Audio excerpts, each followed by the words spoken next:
क्यों तू मुझे अच्छे क्यों देख रही हो? मम्मा बहुत क्यूट लगती है इसलिए देख रही हो? हाँ, आप बहुत क्यूट टेल लगती हो टेल मम्मा। मम्मा तुमको बहुत क्यूट लगती है। अब इस औरत को कौन समझाए पालू पालू कि लगती है कोई तू। क्यूट व्यूट नहीं लगती है मुझे।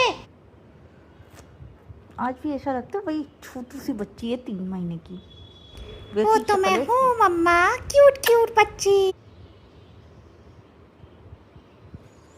बोलो ना बेटू, टेल टेल बोलो।